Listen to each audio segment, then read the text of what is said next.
Welcome to the Rogers Kakasungura YouTube channel. Today morning at 3 a.m., Cyrus Jirongo died in a grisly road accident after they met head-on with a bus.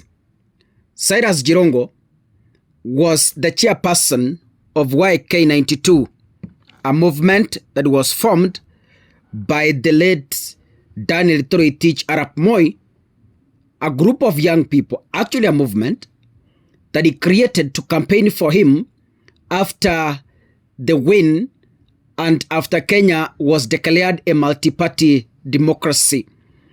Then how did YK92 destroy our economy? I want to address this because Cyrus Jirongo was the chairperson of the movement that has been widely cited by economists and political commentators as a major contributor to a severe economic crisis that gripped Kenya in the early 90s. The group's major role in the 1992 election campaign, we all understand, and by the way, William Ruto was a member of this YK92, you all understand, it was financed by massive, unbudgeted, and rapid injection of money into the economy, leading directly to hyperinflation and a sharp decline in the country's economic stability. So Cyrus Jirongo was among the people who destroyed this country. Through this, he was a contributor of those people who completely destroyed Kenya up to now. YK92's Lavish campaign, distributing huge amounts of cash. Famously, you remember this is when they came up with a 500 note nicknamed Jirongo to voters. And William Ruto was a member, and you heard from afar they are planning to introduce a 5,000 note ahead of 2027. I don't know if they will win. So in 1992 is when the 500 note was born, and it was commonly nicknamed Jirongo to voters, youth groups, and political loyalists. Was financed by printing new money and irregular government borrowing. This rapid and unsupported expansion of the money in the economy led to uncontrollable increase in the amount of money chasing the same volume of goods and services. The huge influx of cash directly fueled runaway inflation. And you remember, this is the time Kenya's annual inflation rate soared to an unprecedented high of 46% in the year 1993, immediately following the election period. This massive rise in the cost of living devastated the purchasing of power of ordinary Kenyans. The value of Kenya shillings plummeted and real average earnings declined drastically, pushing more citizens into poverty. You know, I always tell Kenyans this is what you don't know when you receive handouts in the village. 1992, Kenyans enjoyed handouts from Moi. They really enjoyed 500 notes. They really enjoyed handouts. Little did they know what is awaiting them. I see some people celebrating out here empowerment programs, celebrating politicians dishing money, right, left, and center.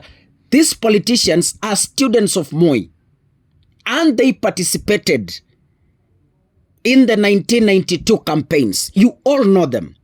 You know them by name, and you know that is the same tactic they want to apply ahead of 2027. Use of handouts to buy votes from the people of the Republic of Kenya. You cannot understand the dangers of this. Where's the elewa? Unless you sit and read the history. When I teach you from this platform, some of you think I'm joking. I am very serious on matters economy. And I warn you, we are heading to 2027. The person who is in power was a member of YK92. He ruined an economy. The same person is telling you today, he wants to take you to Singapore. I wonder. I really wonder. Unless to those who don't understand Kenya's economy. The same person is boasting how Kenya's economy has improved. But you don't understand how the same individual killed our economy in 1992, 1993. After 1993, Kenya never remained the same. Our Kenyan shilling lost value. There was poverty among so many Kenyans. Kenyans received the handouts, but poverty hit them. You can't imagine. The economic fallout from the election period was intertwined with the massive Golden Bank scandal. Musalia Mudavadi was here. The same people are shouting out here telling you how they want to change Kenya's economy. You are lost. Unless you don't understand Kenya. Unless you elewi mahali Kenya imetoka. This involved fraudulent export compensation claims. It further drained the country's foreign exchange reserves and contributed to economic chaos. While YK92 itself was the vehicle of distribution, the funds were drawn from questionable sources, including the National Social Security Fund and the banking system, which compromised the stability of key financial institutions. The political uncertainty, ethnic violence, and economic mismanagement led to a sharp slowdown in economic growth. Kenya's gross domestic product, GDP, contracted for 2 consecutive years, shrinking in both 1992 and 1993. The visible excesses and corruption associated with YK92, combined with the reports of election irregularities and ethnic clashes, eroded confidence among international donors and foreign investors.